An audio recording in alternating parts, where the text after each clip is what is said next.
J'espère que vous êtes enthousiasmés par cette conférence des femmes de la parole qui se déroule merveilleusement et je suis tellement heureuse de vous retrouver pour cette deuxième session. Nous allons être richement bénis, une session vraiment pour les femmes de la parole, des sujets profonds vont être abordés, des choses qui vraiment touchent à votre vie personnelle et vous allez vraiment être bénis. Je me réjouis, restons connectés, prenez le temps maintenant d'inviter surtout vos amis, vos bien-aimés en partageant le lien YouTube de notre chaîne Paris Centre Chrétien. Et puis pour toutes celles qui peut-être nous rejoignent et qui ne me connaissent pas, je suis le pasteur Dorothée Ragia de l'église Paris Centre Chrétien à La Courneuve, donc dans la région parisienne, et on est heureux de vous retrouver. Et gloire à Dieu, on va louer Dieu, on va adorer Dieu maintenant, on va avoir un chant ensemble, donc restons connectés et puis surtout, montons ensemble dans la présence de Dieu. À tout de suite.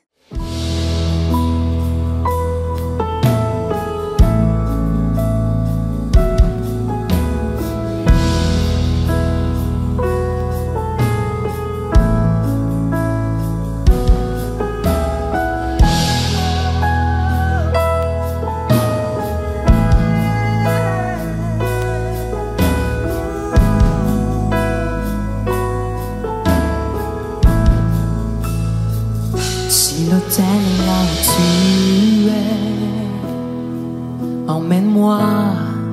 emmène-moi si tu désires une offrande.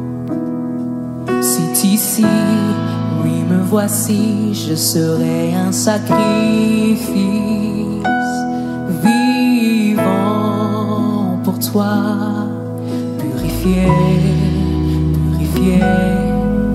je veux me purifier.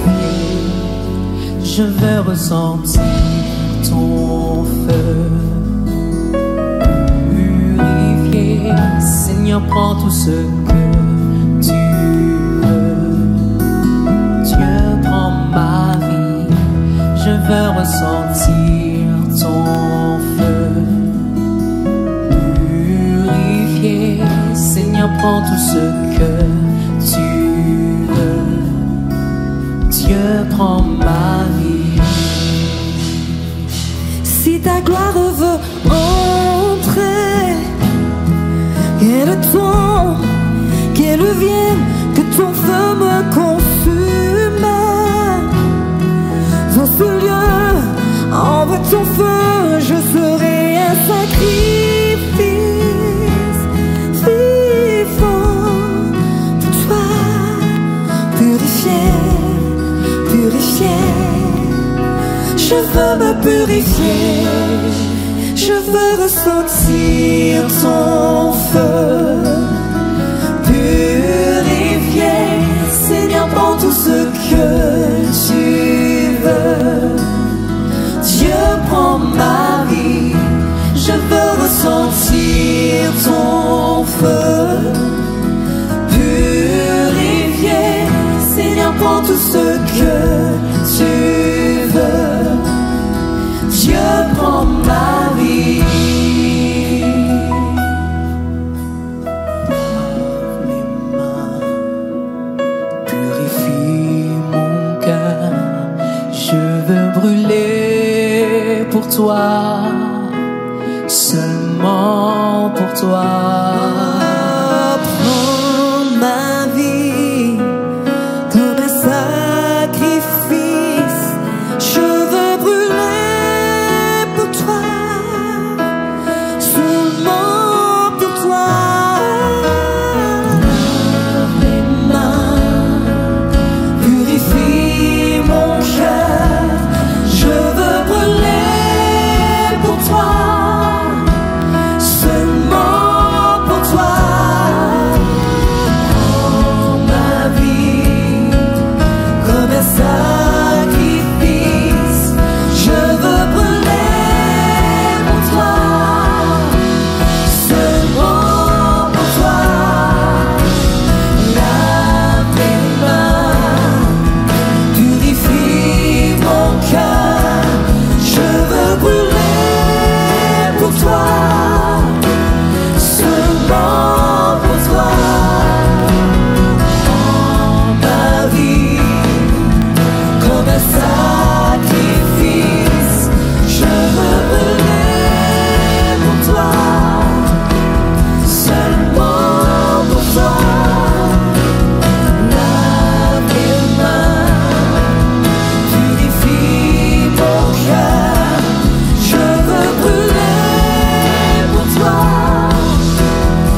soir. Purifier, purifier, je veux me purifier. Purifier, purifier, je veux me purifier. Purifier, purifier, Je veux me purifier. je veux ressentir ton feu. Purifier, Seigneur, prends tout ce que tu veux. Dieu, prends ma vie, je veux ressentir ton feu. Purifier, Seigneur, prends tout ce que tu veux. Dieu, prends ma vie, je veux ressentir ton feu. Ton feu. Purifier, Seigneur, prends tout ce que tu veux. Dieu, prends ma vie, je veux ressentir ton feu.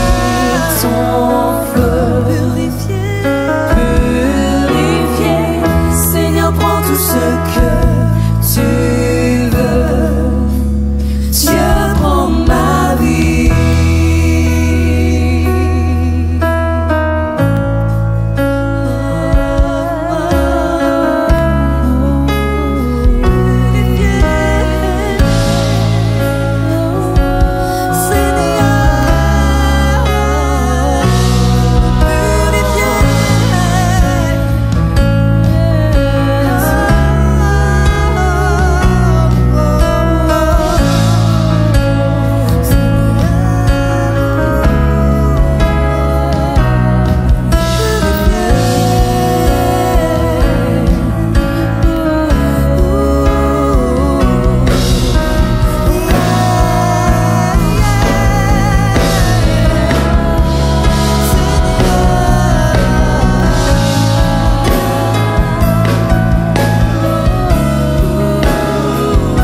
Je veux ressentir ton feu.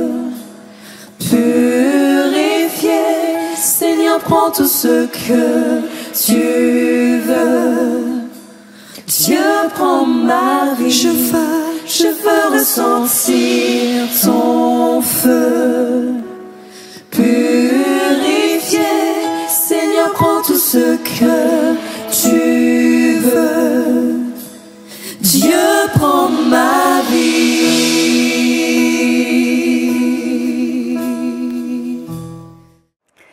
Gloire à Dieu. Alors, nous les femmes, et vous les femmes, j'aimerais vous challenger.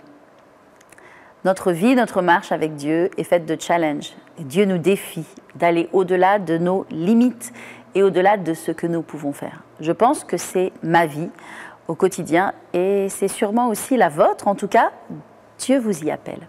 J'aimerais vous partager quelque chose de très important pour moi. J'aimerais vous montrer des images d'un projet qui est plus qu'un projet maintenant, qui est une concrétisation de ce que Dieu m'a appelé à faire dans un moment le plus difficile de ma vie, lorsque mon mari est parti dans la présence de Dieu. Dieu m'a appelé à lui bâtir une église. Et voyez-vous, je suis une femme. Et en tant que femme, c'est quelque chose d'exceptionnel. Et je pense que nous avons besoin, toutes ensemble, d'être partenaires et de nous associer pour faire le plan de Dieu et la volonté de Dieu. Alors, j'aimerais vous montrer ces images. Soyez bien attentifs. Et si Dieu vous parle d'être partenaire avec moi dans ce grand projet, ben, j'en serai tellement heureuse et privilégiée. Alors, regardons quelques images ensemble.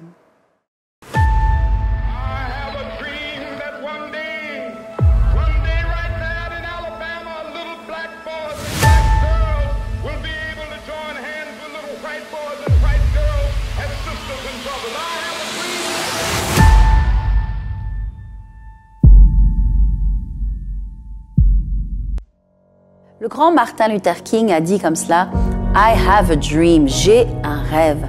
J'ai ce rêve que tous les petits enfants noirs et les petits enfants blancs puissent un jour se tenir par la main. Ce rêve est aujourd'hui accompli parce que c'est un rêve qui venait de Dieu. Et c'est ça la force d'un rêve qui vient de Dieu.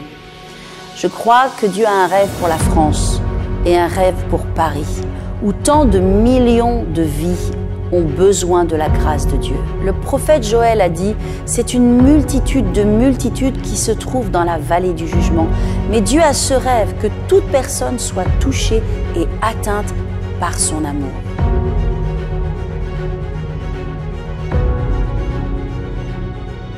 Mes amis, il y a 9 ans de cela, mon mari est parti soudainement vers le Seigneur.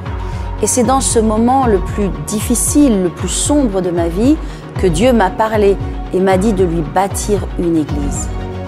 N'est-ce pas Dieu? Cela ne ressemble-t-il pas à Dieu de nous parler, de nous appeler dans le moment finalement le plus sombre de notre vie? Depuis ce jour, Dieu a ouvert une porte extraordinaire pour que nous ayons un terrain de plus de 17 000 m² à la porte de Paris. C'est un miracle que seul Dieu a pu faire. Et maintenant, nous sommes prêts à bâtir pour sa gloire une église qui sera un phare dans la nation, qui sera un extraordinaire centre d'adoration, de formation, d'évangélisation, qui va littéralement conduire des milliers de vies à Christ.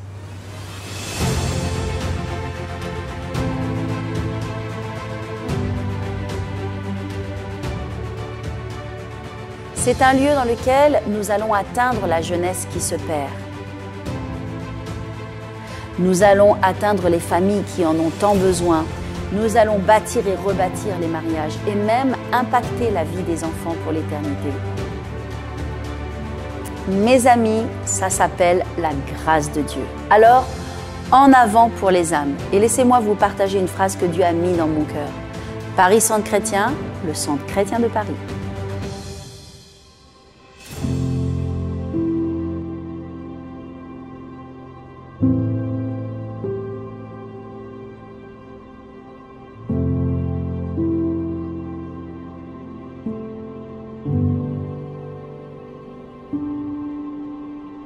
Je vous encourage à participer en faisant un don ou même en devenant partenaire. Quelle que soit la somme que vous voulez semer, que le Saint-Esprit vous dirige et surtout que Dieu soit glorifié et que vous soyez richement bénis en retour. Sachez une chose, que je vous aime et que je vous remercie déjà pour tout votre amour et votre soutien envers l'œuvre de Dieu.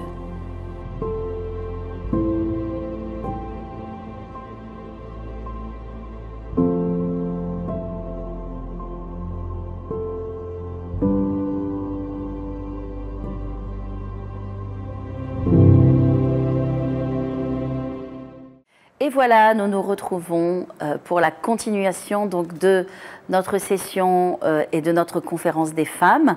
Alors c'est notre conférence des femmes 2021, les femmes de la parole, parce que on a vraiment, et j'ai vraiment un fardeau, que les femmes vraiment puissent être des femmes fondées sur la parole de Dieu, fondées sur la foi, et puis aussi des femmes qui vont changer leur monde et qui vont transformer leur monde. Alors j'espère que vous prenez du bon temps et je vous invite vraiment à inviter vos amis et vos proches pour faire partie de toutes ces sessions dans cette semaine particulière, mis à part pour notre conférence des femmes 2021. Aujourd'hui, ce soir, dirais-je, nous avons une merveilleuse invitée qui est avec nous. C'est vraiment une joie pour moi de la voir. On va être connectés ensemble depuis la Floride. Donc c'est un petit cadeau pour chacune d'entre vous. Alors c'est une personne que je connais depuis de longues années. Je peux dire que c'est une amie dans le Seigneur, une amie dans le ministère. Son nom est Marie-Josée Sarma. Alors c'est une femme de Dieu exceptionnelle. Elle a donné sa vie à Jésus au travers d'une expérience particulière avec Dieu. Elle a été formée par des grands ministères. Elle enseigne, elle tient des campagnes d'évangélisation dans différentes parties du monde. Et puis aussi, vous la connaissez fort probablement parce qu'elle est une extraordinaire coordinatrice pour le pasteur Bénin qui tient des croisades et des campagnes dans le monde entier. Donc voilà, c'est une femme de terrain, c'est une femme d'expérience, c'est une femme de ministère, c'est une femme de la parole. parole et je suis très heureuse que nous soyons connectés ensemble à partir de la Floride. Alors sans plus attendre, nous allons recevoir notre invitée ce soir, Marie-Josée. Bonsoir Marie-Josée, comment allez-vous ? Ça va très bien, merci. Merci, Pasteur Dorothée. C'est une grande joie de vous retrouver aujourd'hui et toute la famille en Christ, les frères et sœurs en Christ, mais particulièrement les femmes de la parole, puisque c'est le thème de cette rassemblée, de cette conférence. Merci pour l'introduction. Effectivement, nous nous connaissons depuis de nombreuses années. Oui. Nous sommes amis en Christ et dans le service du Seigneur et puis personnellement. Et donc, c'est une grande joie de pouvoir vous retrouver aujourd'hui et de partager. Merci Marie-Josée, c'est une joie partagée et je sais donc que vous avez une parole particulière sur votre cœur. Alors il y a plein de choses que l'on peut dire aux femmes, mais chacune d'entre nous, on peut avoir vraiment quelque chose qui est déposé par le Saint-Esprit dans notre cœur pour parler, pour fortifier, encourager les femmes dans ce moment, dans cette heure. Et justement, je vais vous laisser entrer dans votre sujet et partager ce que Dieu finalement a mis dans votre cœur, Marie-Josée. Amen, merci beaucoup. Je crois qu'effectivement, comme vous le dites, c'est une heure critique pour les femmes. On en voit les signes dans le naturel, tels sont les spirituels, tels sont les naturels et vice-versa. Et donc, dans le naturel, on voit que tout d'un coup, il y a une prise de conscience au niveau de le rôle, de la position de la femme, des difficultés qu'on peut rencontrer dans le monde du travail, que les femmes ont connues depuis des centaines d'années. Et je dirais que la parole de Dieu nous apporte le moyen de la libération. Mais en particulier, je voudrais me concentrer sur donc les femmes de la parole. Nous sommes tous appelés à être des témoins. C'est ce que la parole de Dieu nous dit, que nous sommes tous des témoins. Notre rôle, c'est d'apporter le royaume à ceux qui sont autour de nous, de quelles que soient les fonctions que nous avons. Et je dois dire que je voudrais insister sur un point, pendant que je commence, sur un point particulier. On pense tous que être des femmes de la parole, c'est forcément avoir une position et un titre. Et je dirais que je ne vois pas de cette façon-là, ni la parole de Dieu. Je crois que chacune d'entre nous, là où nous sommes des lumières. Et même si, effectivement, c'est plus attirant, c'est plus, on va dire, glamorous d'être derrière un micro ou un podium ou ainsi de suite, je crois que chaque femme, dans sa position, là où elle est, a le moyen de changer les choses dans sa propre vie et autour d'elle. Et je dirais que un des exemples que j'ai connus personnellement, c'est avec la mère du pasteur Bénigne. La mère du pasteur Bénigne avait été élevée à façon très traditionnelle. Son mariage a été arrangé, bien qu'elle ait tombé follement amoureuse de son mari. C'était une grande histoire d'amour entre tous les deux. Ouais. Mais elle s'est mariée très très jeune. Et son rôle, en fait, il a été placé devant elle. Elle était sur les rails, c'est-à-dire elle se marie, elle a des enfants. Et donc, c'est comme ça qu'elle a eu 8 enfants. Et donc, pour elle, c'était son rôle. Et quand le Seigneur les a conduits hors d'Israël, donc tout d'un coup, ils ont dû partir à cause du terrorisme, de la montée du terrorisme en Israël et de la position de son mari. Ils se sont retrouvés au Canada. Donc, imaginez-vous une situation où vous vous retrouvez dans un autre pays, le courage qu'il faut déjà pour y aller, sans connaître la langue, sans avoir un moyen de vivre, sans avoir de rentrée d'argent. Et cette femme-là, elle a élevé ses enfants, elle cuisinait, c'était sa vie normale, la cuisine, aller préparer à manger, s'occuper de tous ses enfants. Et son mari décède à 58 ans.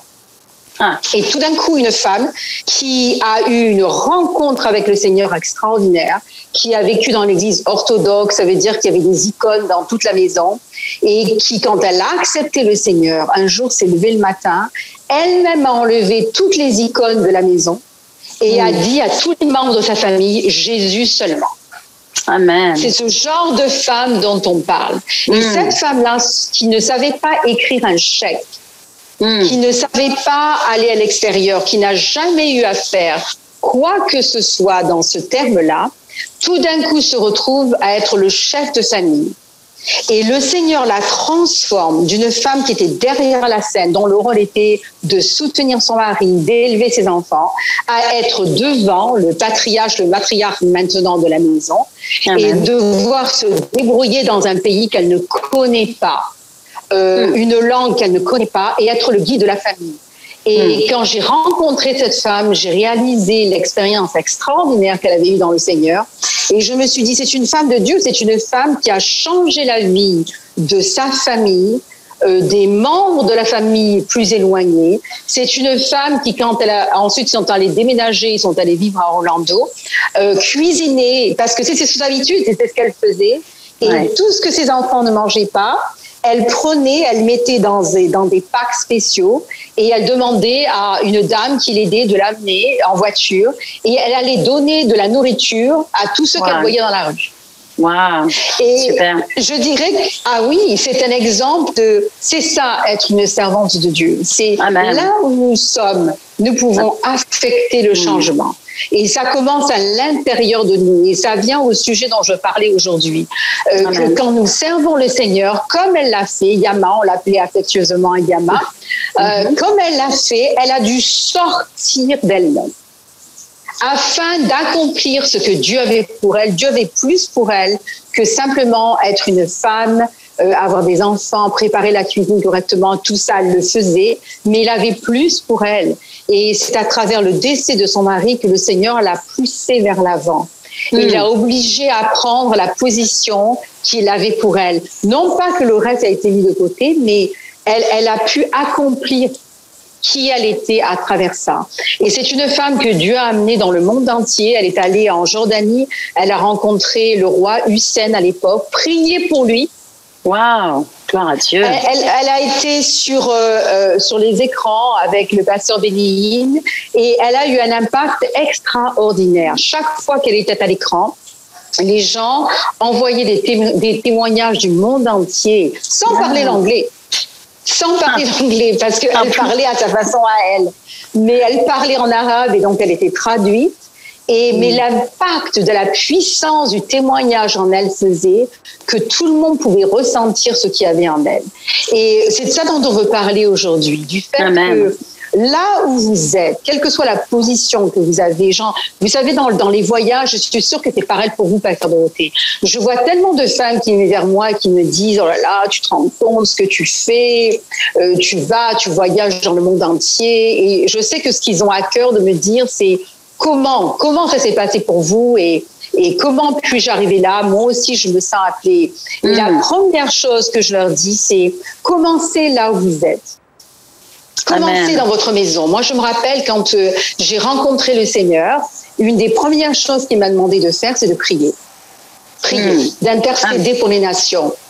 Et j'ai vu des choses extraordinaires en étant chez moi, dans mon coin, en commençant par intercéder pour les nations. Et j'ai vu l'impact de ces prières et de l'intercession dans les nations pour lesquelles le Seigneur me mettait à cœur de prier. Et donc, j'ai commencé en fait à voyager dans le monde entier par la prière.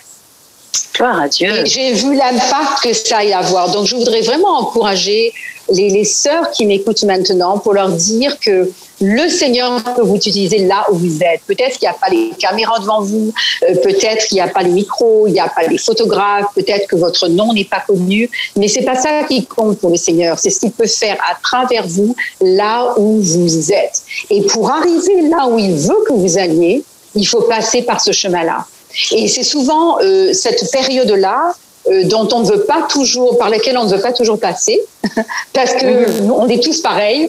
On veut arriver à l'arrivée tout de suite. On veut arriver au bout tout de suite. Tout comme l'histoire de Joseph, en fait. Il a eu un rêve, il l'a raconté à ses frères. Pourquoi? Parce qu'il était excité, il était heureux. Il se disait, il y a quelque chose en moi, il y a quelque chose en moi, je suis différent. Il sentait quelque chose en lui. Et à cause de ça, il a commencé à vouloir en parler aux autres, parce que quand ce feu brûle à l'intérieur de nous, on a forcément envie de le partager avec quelqu'un d'autre. Mais forcément, c'était pas le temps. Amen. C'était pas le temps. Est-ce qu'il a compris que avant d'arriver là où le Seigneur voulait l'amener, il faudrait 17 ans? 17 ans. L'exil, l'abandon, le rejet, la maltraitance, la prison, la trahison, être accusé injustement. Tout ça, on s'y prépare pas du tout, parce que pour nous, on a l'impression que le Seigneur m'appelle, je vais arriver en haut de l'affiche. C'est très important à dire. Ce que vous dites, Marie-Josée, c'est très, très important. Allez-y, continuez. C'est vraiment une bénédiction. Amen. Oui, parce qu'en fait, on veut dépasser les étapes qui sont nécessaires. Et pourquoi elles sont nécessaires? C'est parce que ce qu'il y a en nous, on n'est pas l'onction que Dieu nous donne, c'est facile de la recevoir. Parce que ça vient de lui. Tout ce qui vient de Dieu est parfait en lui. Mais nous sommes des vases imparfaits. Et quand l'onction de Dieu est sur nous, elle va remuer tout ce qu'il y a à l'intérieur de nous. Et ce qui se passe, c'est que tout d'un coup, on va ressentir des choses que l'on ne comprend pas.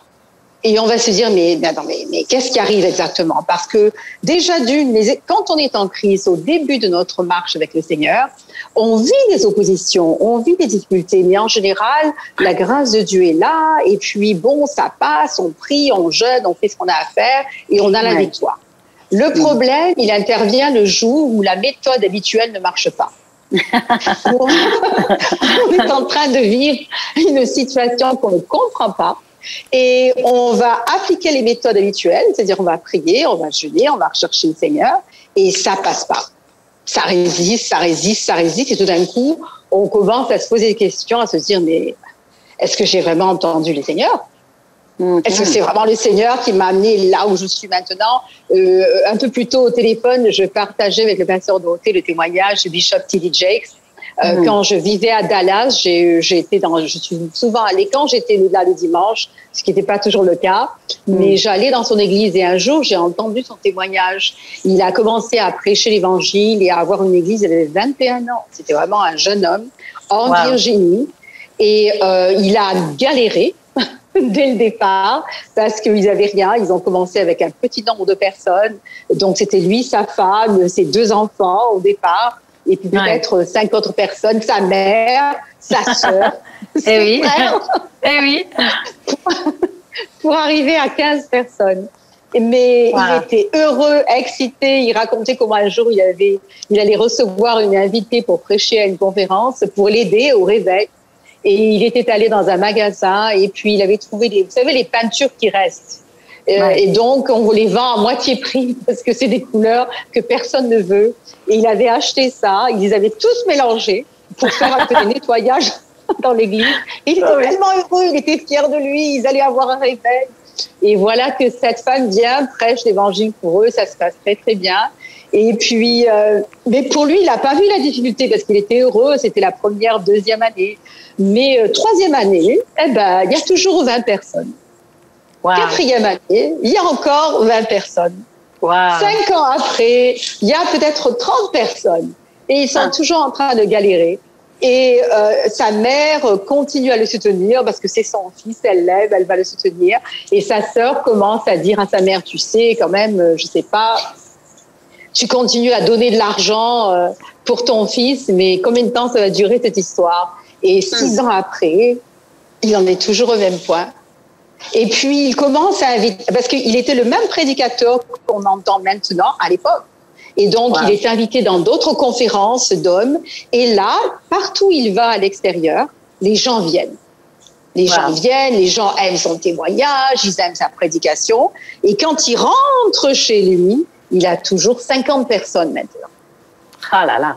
Et il y a de quoi, quand ça dure. Le problème, c'est quand ça dure. Quand une expérience que l'on vit dure 1 an, bon, déjà, c'est difficile, on se demande, on se pose des questions. Qu'est-ce que j'ai fait, Seigneur? Est-ce que je vais me repentir? Et on commence à prier, à jeûner, à se repentir de tous les péchés qu'on a pu commettre dans le passé, parce qu'on a l'impression qu'on a fait une erreur, qu'il y a quelque chose qui cloche. Il y a un blocage. Et donc, lui, il a tenu, mais c'était dur. Et ça a duré 10 ans. 10 ans. 1 an, 2 ans, 3 ans, 10 ans. Quand il rentrait chez lui dans son église, à avoir toujours ces 50 personnes. Et il prêchait de la même façon à l'église qu'à l'extérieur. Mais à l'extérieur, il y avait le succès.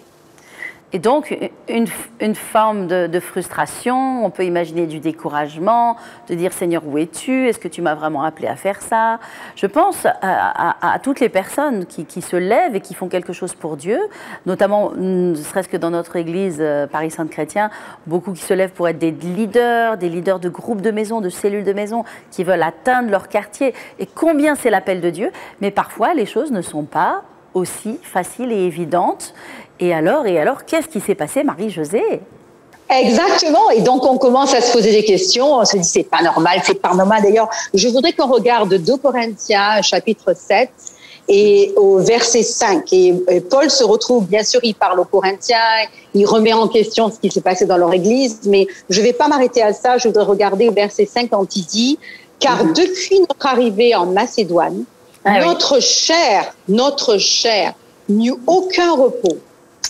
Nous étions affligés de toute manière, lutte au dehors, crainte au dedans. Donc, Paul est en Macédoine. Et donc, si vous vous rappelez, dans Actes au chapitre 16, pendant qu'ils sont sur le voyage missionnaire, le Seigneur les empêche d'aller en Pisidie, en Mysie, de tous les côtés, jusqu'au moment où Paul reçoit l'appel pour aller en Macédoine. Et là, il prend un bateau, il se retrouve en Macédoine. Donc, on voit que c'est Dieu qui l'envoie en Macédoine. C'est Dieu qui l'envoie. Et pourtant, dans ce passage, il dit, notre chair n'a trouvé depuis notre arrivée.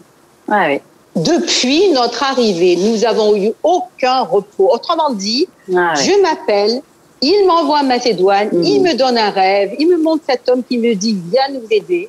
J'arrive là-bas, dès que j'arrive, c'est le conflit à l'intérieur.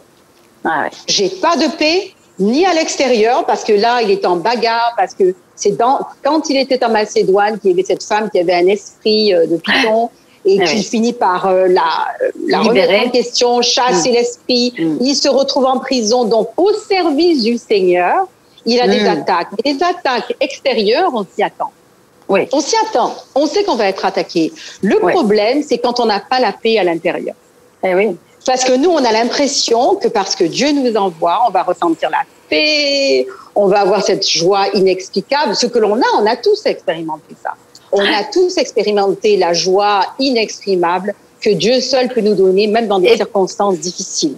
Mais dans ce cas-là, Paul dit que non, il y avait des craintes à l'intérieur. Donc, qu'est-ce qui se passe?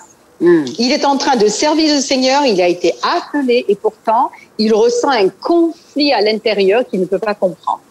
Et il en parle ouvertement, il dit, mais Dieu qui console ceux qui sont battus nous a consolés par l'arrivée de Tite. Donc voilà qu'il est consolé, non pas parce que la lutte a disparu, mais parce que quelqu'un est venu lui apporter un peu de consolation.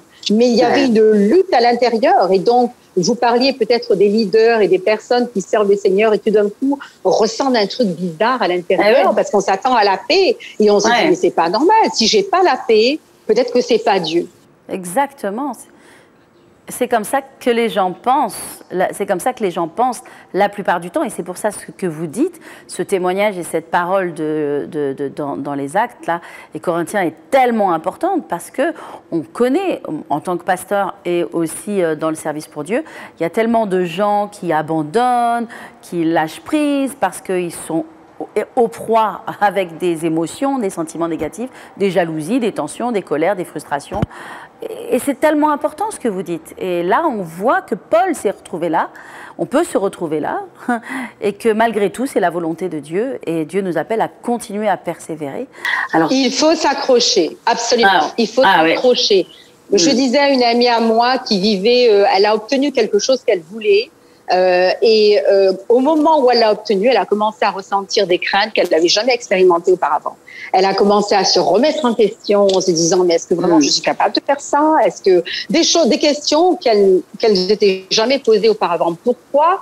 Parce que quand on est exposé, quand on est là où le Seigneur veut nous amener, tout d'un coup, il y a des insécurités, il y a des conflits, il y a des choses qui vont ressortir à l'intérieur de nous. Mais pas parce qu'on est au mauvais endroit, parce qu'on est au bon endroit.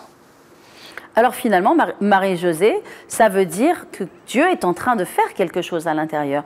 Parce que Dieu permet, en fait, qu'il y ait ces tensions, ces pressions, ces questionnements. Il veut faire, j'imagine, quelque chose à l'intérieur de nous. Qu'est-ce que vous en pensez? Absolument. Ce qu'il veut développer en nous, comme je dis, l'onction, c'est facile.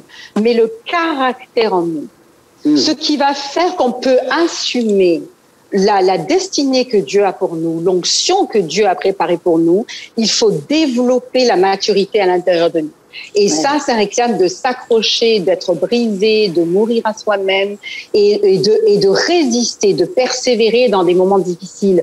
Je vais vous raconter l'histoire de Lindsay Roberts, qui était mariée avec la fille de Richard, qui est mariée à la fille de Richard, au fils de Oral Roberts, donc Richard.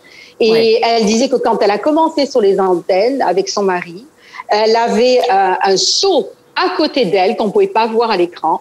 Et parce que toutes les 5 minutes, elle allait vomir. Waouh. Et pourtant, la pression. Le Seigneur l'avait choisi pour ça, la pression. Et je dirais qu'un autre exemple, puisqu'on parle de la pression, c'est peut-être les sportifs. Les sportifs ressentent ça. Ils aiment ce qu'ils font, ils ont la passion, ils travaillent là-dessus, ils passent des années à se préparer.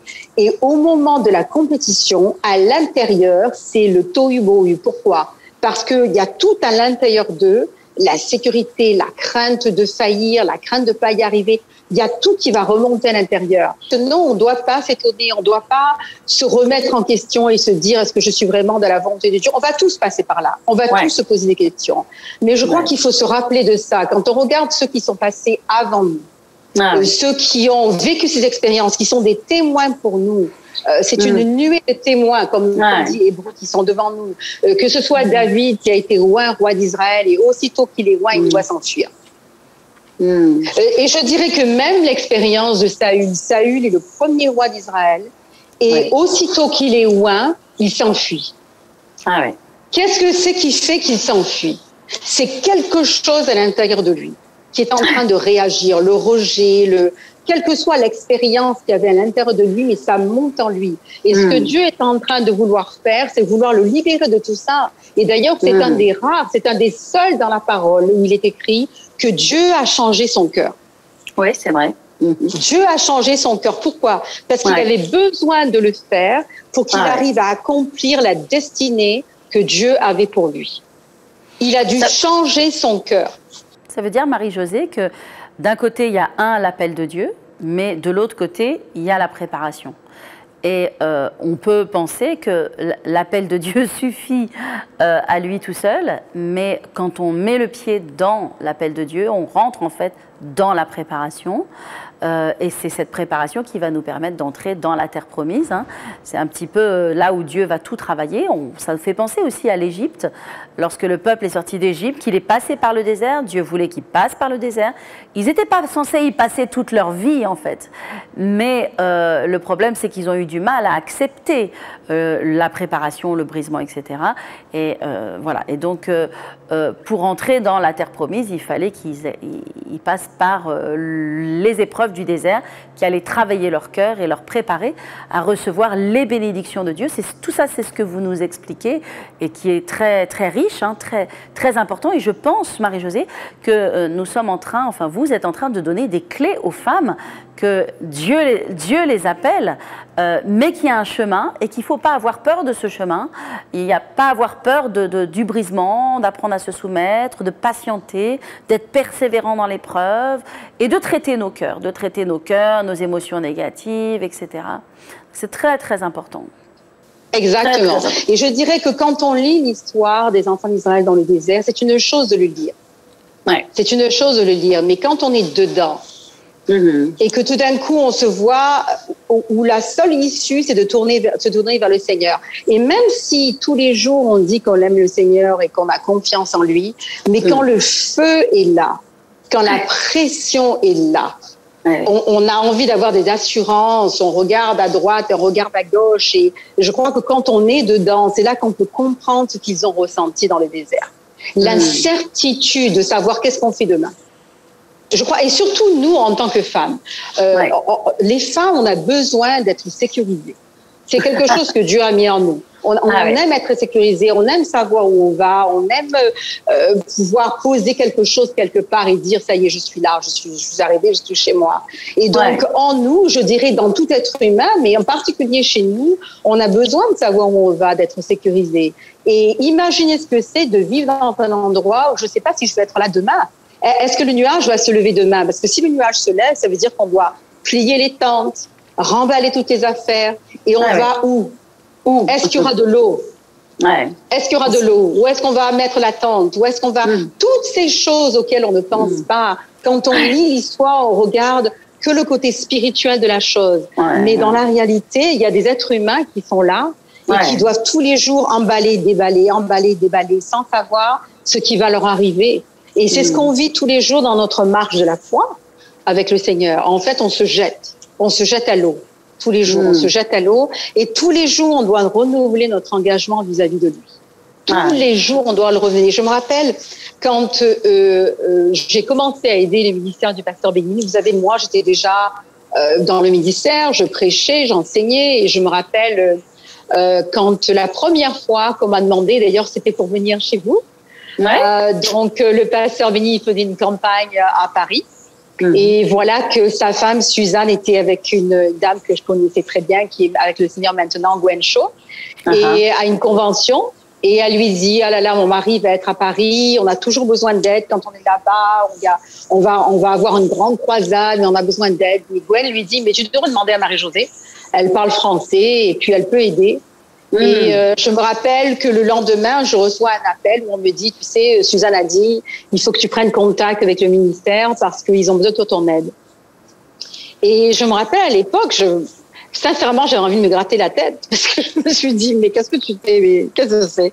Et puis, bien sûr, je connaissais le pasteur Raja, les pasteurs Raja. Et donc, j'ai pensé à la France, j'ai pensé aux besoins pour la France. Et je me suis dit, bon, écoute, Seigneur, il n'y a pas de problème. Si c'est toi, je vais. Et puis, on y va. Et donc, c'est comme ça la première fois que j'étais venue. Donc, j'ai travaillé avec vous. Il va toute votre équipe, excellente, bien sûr, comme d'habitude. Et on a eu une super croisade. Mais en moi, je me suis dit, bon, OK, c'était super. J'ai pu aider la nation. Pour moi, j'étais contente et je me suis dit, allez, c'est bon, parce que déjà, je voyais l'église du pasteur Adja, je me suis dit, non, je pense pas qu'ils ont besoin de mon aide. Ils ont organisé, ils savent ce qu'ils font, donc il n'y a pas de problème, ils n'ont pas besoin d'aide. Mais bon, c'est ce que le Seigneur voulait. Et quand je suis rentrée, pour moi, je me suis dit, bon, ben c'est bon, c'était une fois, et puis c'est bon. Et puis, quelques temps après, ils m'ont demandé, est-ce que tu peux nous aider avec la Belgique?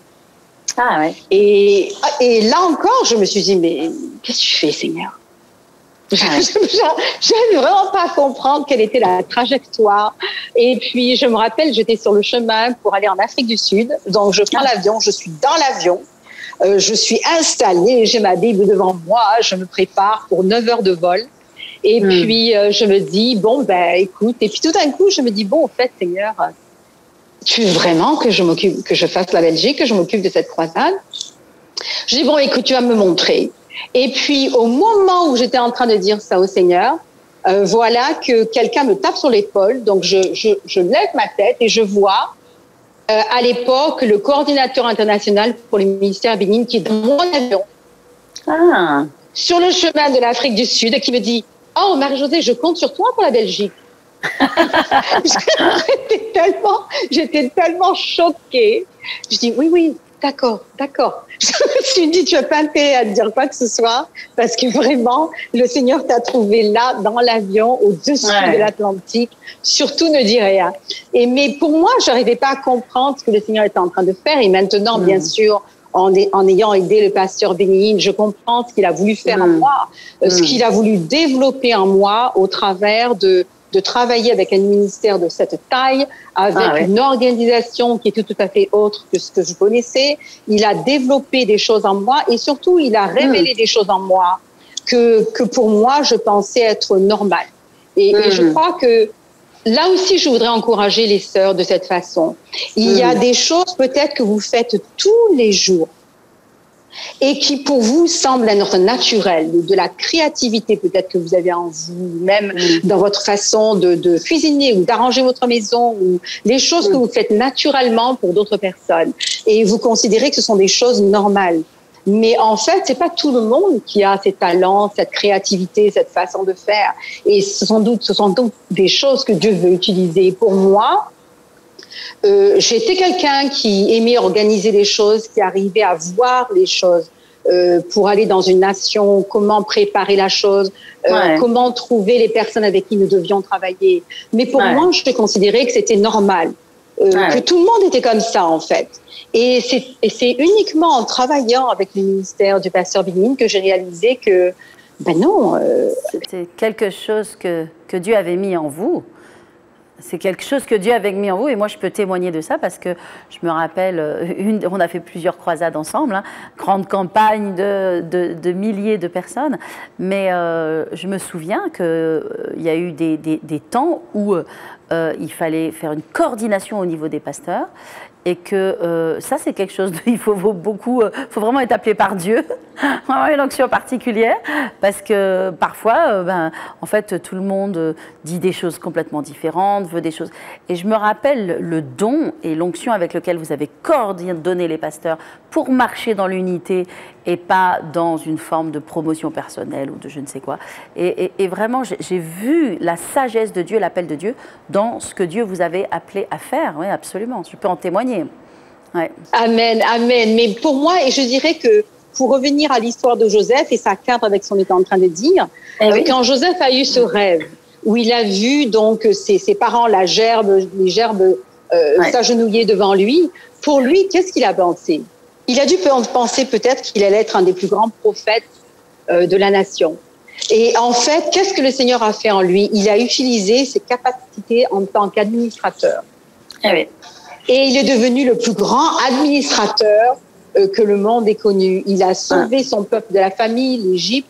Mais pourquoi? En utilisant des capacités d'organisation, la créativité, le fait qu'il pouvait voir comment faire les choses, qui il pouvait utiliser dans quelles circonstances. Et je crois que parfois, c'est ça aussi qu'on voit pas. On voit la prédication, l'enseignement, et ça, c'était déjà des choses que je faisais, mais le Seigneur voulait développer un autre aspect. Ça ne veut pas dire pour autant qu'il a mis le reste de côté. Et au départ, moi, je sais que j'ai combattu ça quelque part au fond de moi parce que j'arrivais pas à comprendre pourquoi il fallait que je mette certaines choses de côté pour accentuer cet autre aspect de moi. Mais à travers ça, le Seigneur a développé et a montré d'autres choses en moi. Et donc, il y a des saisons, en fait, dans les dons que le Seigneur utilise en nous. Il y a des saisons. Dieu seul sait, amen, Dieu seul sait ce qu'il a mis en nous. Et en fait, c'est lui, par le Saint-Esprit, à un moment donné, qui va créer les circonstances et l'appel aussi. Je pourrais témoigner de ma propre vie aussi, lorsque Dieu a changé mes plans sur lesquels moi j'étais très assise, on peut dire, pour partir dans quelque chose de complètement différent. En fait, il n'y avait que Dieu seul qui était capable de voir ce qui était en moi et ce que lui avait tracé pour moi. Et c'est qu'au travers de la fidélité, de l'obéissance, d'apprendre vraiment à m'humilier sous la main puissante de Dieu, à me soumettre à lui et à passer par un chemin d'humilité et de service.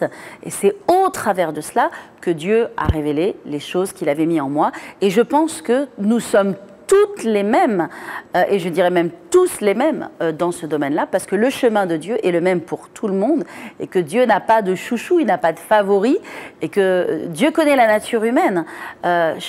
Toute la nature humaine, pour tout le monde, on a des faiblesses, on a des failles, et Dieu sait que nous sommes des vases imparfaits, mais il doit mettre sa gloire dedans, et pour qu'il mette sa gloire dedans, il y a un chemin, et ce chemin, il faut l'embrasser. Et je pense que si vous, les femmes qui êtes là, connectées, eh bien, vous dites, bah oui, mais moi, justement, je passe par des souffrances, je passe par des choses, je ne comprends pas dans ma vie, ce message, il vient pour vous encourager, que même si vous ne comprenez pas tout, en fait, plus vous allez abonder avec Dieu et plus vous allez vraiment vous abandonner sous sa main et arrêter de vous battre avec vos propres forces et avec votre chair, essayer de faire votre chemin et donner des coups, des râler, etc. Mais plus vous allez vous mettre sous la main de Dieu et dire, Seigneur, je te remercie pour cette phase par laquelle je passe, merci pour les choses que tu es en train de faire, de créer à l'intérieur de moi, je pense que eh bien, plus le chemin sera court et plus la destination sera claire. Et c'est comme ça que Dieu fait. Et on l'entend au travers de la vie, de l'histoire de Marie-Josée et puis de tout ce qu'elle nous a partagé, de toutes ses expériences et de ses amis qu'elle connaît, qu'elle nous partage. Donc on voit que Dieu agit comme cela. Alors peut-être Marie-Josée, je ne sais pas si vous avez des choses à rajouter à ce sujet, mais vous voudriez dire quelque chose aux femmes ou même prier pour les femmes qui sont dans ce moment-là. Et je vous laisse. Amen, amen, amen, Seigneur. Je voudrais vous encourager surtout à croire en vous-même. Je crois qu'il y a un accent sur lequel on n'insiste pas assez. Quand on vient au Seigneur, la première chose qu'on nous dit, c'est qu'on doit mourir à nous-mêmes, ce qui est tout à fait vrai, nous devons mourir à nous-mêmes. C'est lui qui vit en nous et donc je dois décroître. Mais il y a un autre aspect, c'est celui que le Seigneur, il croit en nous. Il croit en nous. Il croyait en David. Le Seigneur aimait David. Et on voit dans son histoire à quel point il aimait. Il disait, je l'aime parce qu'il a mon cœur, en fait. Mais il avait confiance en David, dans le fait que David pourrait vivre la destinée qu'il avait pour lui. Et je crois que très souvent, parce que on se dénie nous-mêmes, ce qui est normal. Je dirais que la mort à soi-même, c'est nécessaire. On doit tous passer par là. Mais quand le Seigneur met quelque chose en vous, il faut que vous ayez aussi confiance en vous. Confiance dans le fait qu'il a mis ça en vous. Et que vous pouvez le croire, que ce qu'il a mis en vous, il va arriver à l'accomplir. Parce que le problème, c'est parce que parfois, le Seigneur nous appelle à quelque chose et on va répondre à son appel parce qu'on a confiance en lui. Mais on va pas croire à la capacité qu'il nous a donnée. Ce qui fait qu'il y a, la lutte vient dans le fait où, ok Seigneur, tu m'as dit de faire ça, mais regarde, tu as vu comment je suis. Moïse a dit, tu sais, je suis lent à la parole. Pourtant, c'était quelqu'un qui était prêt à tuer quelqu'un. Il a tué quelqu'un. Tellement il croyait dans l'appel qu'il avait d'être le libérateur de son peuple. On peut croire en l'appel de Dieu, mais douter des capacités qu'il a mis en nous. Et moi, je voudrais vraiment encourager les sœurs à accepter l'appel et après accepter la démarche, le processus. Il y a un processus par lequel on doit passer. Ça va peut-être pas se faire de jour en demain. Il y aura des victoires qui vont arriver comme ça, mais il y a des victoires pour lesquelles il va falloir s'accrocher et tous les jours se rappeler que le Seigneur est avec moi. Le Seigneur est avec moi. Je vais y arriver. Le Seigneur va me libérer. Je veux dire, le pasteur Béni, il n'arrivait pas à parler correctement, il bégayait. Et le jour où il s'est levé, il a bien fallu qu'il le fasse. Et quand il s'est levé, quand il a pris le micro, c'est là uniquement que le Seigneur l'a libéré complètement. Il y a des états par lesquels on passe où il y aura cette lutte à l'intérieur, il y aura une crainte qui sera là. Et on va devoir la dépasser pour accepter ce que le Seigneur a pour nous. Donc, je voudrais vraiment encourager mes sœurs en Christ à croire dans ce que le Seigneur a mis en vous. Croyez que ce qu'il a mis en vous, il l'a mis en vous et qu'il va accomplir ce qu'il veut en vous. Et on va prier maintenant. Seigneur, je te remercie pour l'armée de femmes en Christ que tu as élevée pour ce jour, pour cette heure, afin qu'elles puissent avoir un impact dans le monde, non seulement dans leur propre foyer, en elles-mêmes, ce que tu vas faire en elles, et qui va permettre d'apporter un témoignage libérateur pour tous ceux et celles qui vont venir autour d'elles, sur lesquels elles vont pouvoir avoir un impact. Et je prie afin que, quels que soient les doutes, les luttes, les craintes, la timidité, l'intimidation, le rejet, quel que soit le ressenti à l'intérieur d'elles, qu'aujourd'hui elles peuvent recevoir cette parole de réconfort, de consolation, qui va leur permettre de se lever, de répondre à l'appel. Et même si elles ont la boule dans le ventre, elles vont pouvoir ouvrir leur bouche et se tenir fermes sur la parole que tu leur as donnée. Je prie afin qu'elles continuent à se libérer, qu'elles continuent à se lever avec audacité et qu'elles sachent que le Seigneur, ce qu'il a commencé, il va pouvoir l'accomplir en elles et que rien ne pourra les arrêter sur le chemin. Et je demande, Seigneur, que tu les réconfortes, que tu les visites, comme tu l'as fait avec Paul, Pierre et tous ceux et celles qui sont passés par tout ça bien avant nous, Seigneur, et que nous puissions nous souvenir que nous ne sommes pas seuls, mais que tu es là avec nous, même si on ne le ressent pas tout de suite. Dans le nom de Jésus, Seigneur, amen. Amen, nous disons amen. Amen. Merci Marie-Josée, merci pour cette extraordinaire parole. En tout cas, vraiment, on vous remercie pour cette parole merveilleuse et je sais que les femmes vont être richement, richement bénies. Amen.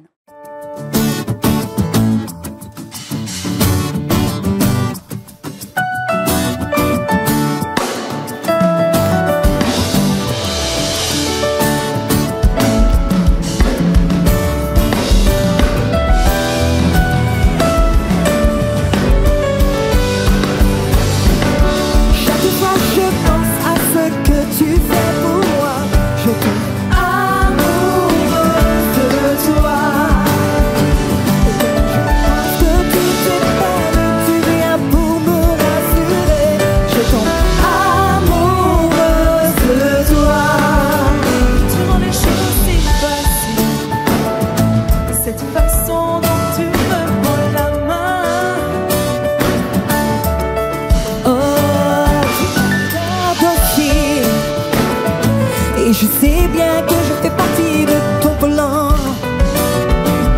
Oh, oh, oh. Et je suis amoureuse de toi toujours.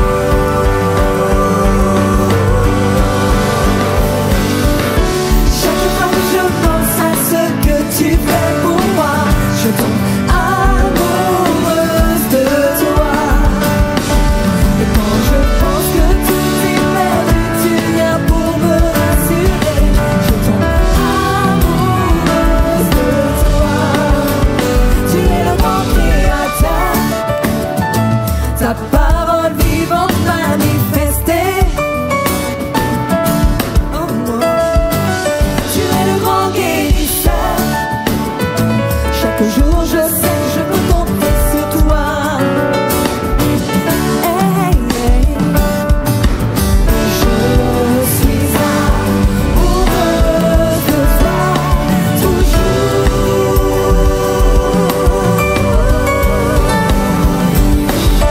Chaque fois que je pense à ce que tu fais pour moi, je tombe amoureuse de toi. Quand je pense que tout est perdu, tu viens pour me rassurer. Je tombe amoureuse de toi. Chaque fois que je pense à ce que tu fais pour moi, je tombe amoureuse de toi. Et quand je pense que tout est perdu, tu viens pour me rassurer. Je tombe amoureuse de toi. C'est vrai, je suis amoureuse de toi, oh Jésus. Oh, oh. Et c'est fort, fort, je suis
Je suis amoureuse de toi, oh Jésus. Oh, oh, oh, chantons. Jésus, Jésus, je suis amoureuse de toi, oh Jésus. Disons-le encore, disons-le. Jésus, Jésus, Jésus, je suis amoureuse de toi, oh Jésus. Une dernière fois, chantons Jésus, Jésus, Jésus, je suis amoureuse de toi, oh Jésus. C'est si merveilleux de louer et d'adorer le Seigneur ensemble. J'espère que vous avez été richement bénis au travers de cette session et j'aimerais maintenant vous donner l'opportunité, si vous le souhaitez, eh bien, de devenir une bénédiction à votre tour et de soutenir notre ministère ou même de devenir partenaire de notre nouvelle construction, une femme de foi, une femme d'action. Et je vous encourage à être à mes côtés pour faire ce grand prodige et que vraiment les femmes se lèvent et que vraiment les femmes fassent des choses extraordinaires dans notre temps et dans notre génération. Soyons ensemble, nous les femmes, pour faire des grandes choses pour Dieu. En tout cas, je vous encourage, vous pouvez semer ce que vous souhaitez. Vous pouvez devenir partenaire aussi en allant sur notre plateforme de dons www.bâtirunrêve.com. Que Dieu vous bénisse.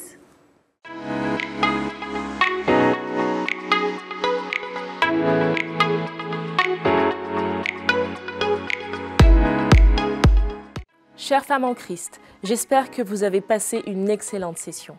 Alors rendez-vous demain 20h30 sur la page YouTube de Paris Centre Chrétien avec le pasteur Audrey Mac. Abonnez-vous à la chaîne, activez la cloche de notification et n'oubliez pas, rendez-vous demain 20h30.